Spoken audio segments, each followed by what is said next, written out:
नमस्कार दोस्तों, आज के सेशन में हम देखने वाले हैं करंट अफेयर के आज के 30 क्वेश्चंस जो कि सभी एग्जाम के लिए काफ़ी इंपॉर्टेंट होने वाले हैं। तो चलिए शुरू करते हैं। इससे पहले आप चैनल को सब्सक्राइब कर लीजिए और वीडियो को प्लीज़ लाइक कर दीजिए ताकि हम आपके लिए इस तरह से करंट अफेयर लाते रहें। So let's start. हाल ही में निम्नलिखित में से किसने बिहार से राज्यसभा के लिए नामांकन पत्र दाखिल किया है जिसे मुख्यमंत्री के रूप में उसने 20 साल के कार्यकाल का अंत हो गया? तो ये व्यक्ति कौन है? तो यह है नीतीश कुमार।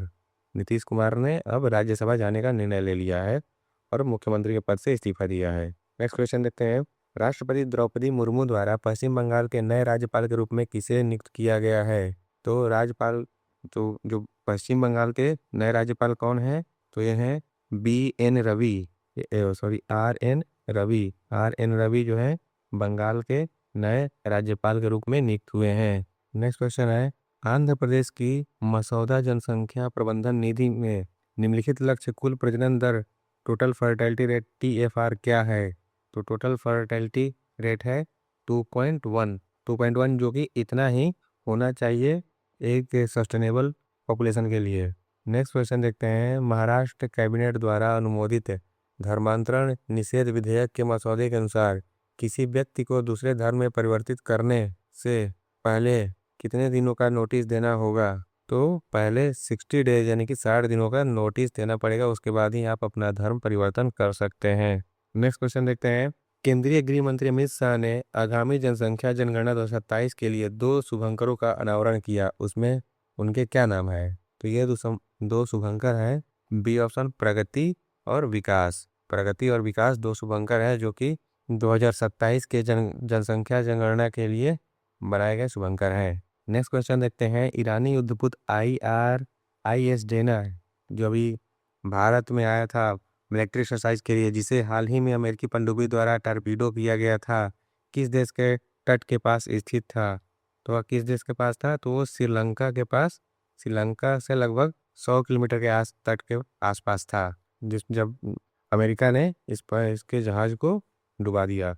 नेक्स्ट क्वेश्चन देखते हैं। तमिलनाडु के मुख्यमंत्री MK स्टैलिन ने महिलाओं को उद्यमिता अपनाने के लिए प्रोत्साहित करने के लिए कौन सी योजना शुरू की है? तो इस योजना का नाम है ट्वीज। ट्वीज यानी कि द्विज।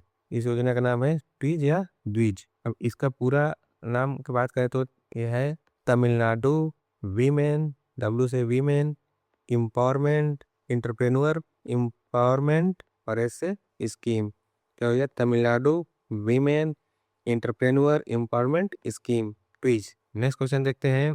आर्थिक सर्वेक्षण 2025-26 के अनुसार 46.22 लाख करोड़ के नाम मात्र GSDP के साथ किस भारतीय राज्य की अर्थव्यवस्था देश में सबसे बड़ी है?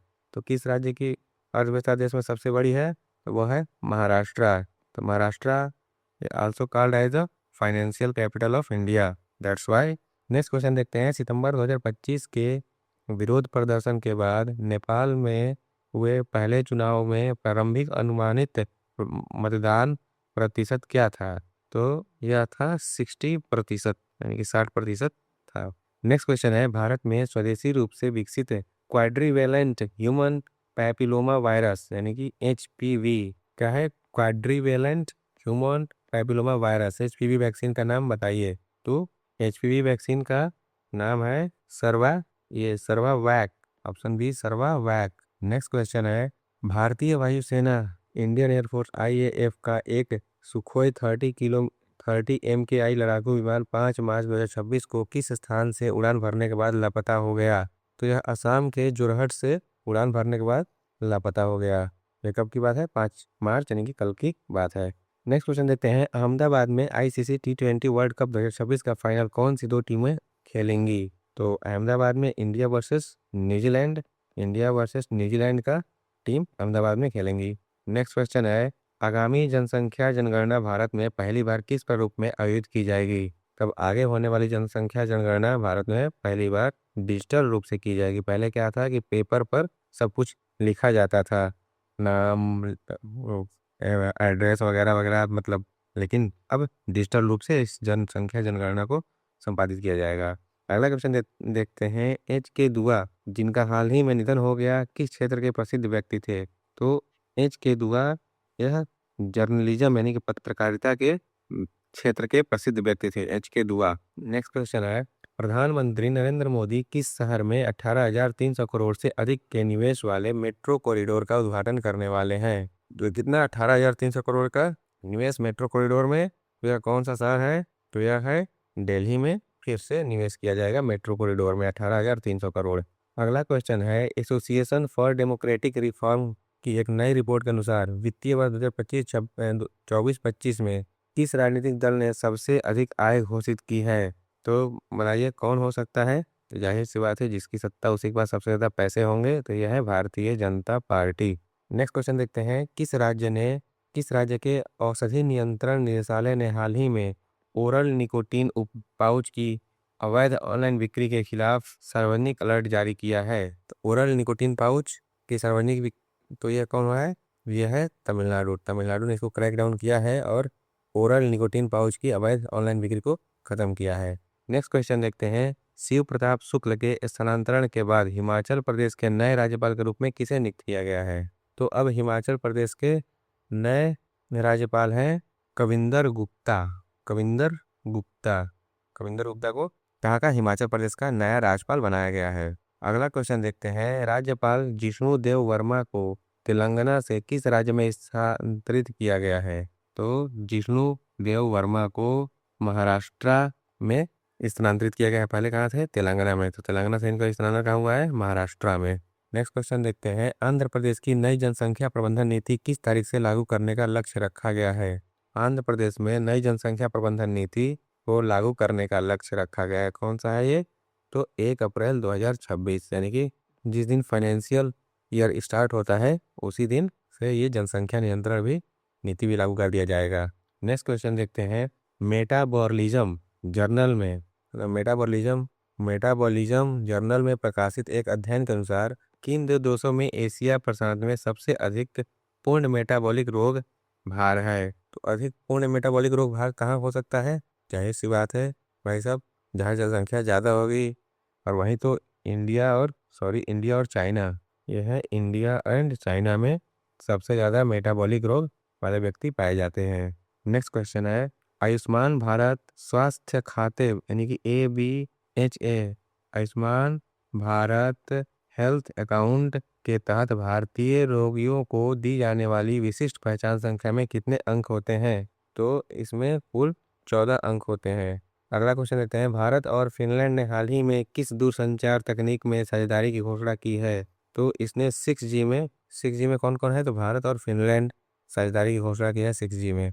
नेक्स्ट क्वेश्चन है, सबसे अधिक रन योग 499 रन वाला T20 वर्ल्ड कप मैच हाल ही में किन दो टीमों के बीच खेला गया? तो सबसे अधिक रन योग यानी कि लगभग 500 रन बनना T20 में बना, यह किसके? तो यह इंडिया और इंग्लैंड के बीच खेला गया। अगला क्वेश्चन देखते हैं, पश्चिम एशिया संघर्ष के प्रभाव से बचने के लिए समुद्री बीमा कवच सुरक्षित करने के लिए भारत किस संगठन के संपर्क में है? तो यह है international development finance corporation, DFC, international development finance corporation. Next question है, पश्चिम बंगाल में विशेष गहन संशोधन SIR के बाद मतदाता सूची में कितने प्रतिशत की कमी आई है? तो यह मतदाता सूची में 8.09% की कमी आई है। नेक्स्ट क्वेश्चन देखते हैं, हाल ही में इंटरनेशनल फ्लीट रिव्यू 2026 कहाँ पर आयोजित किया गया था?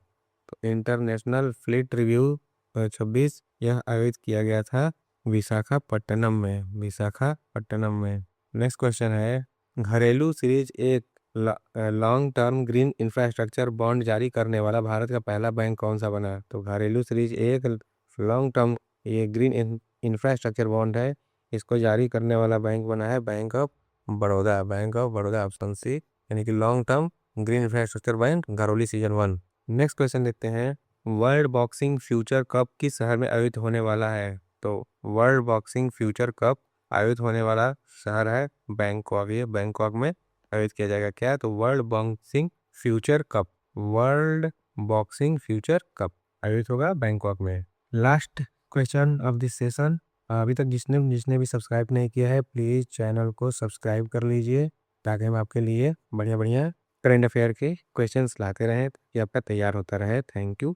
और देखते हैं इस सेशन का लास्ट क्वेश्चन, महाराष्ट्र धर्मांतरण विरोधी विधेयक के अनुसार वैध होने के लिए धर्मांतरण को कितने दिनों के भीतर प्राधिकरण के पास पंजीकृत किया जाना चाहिए?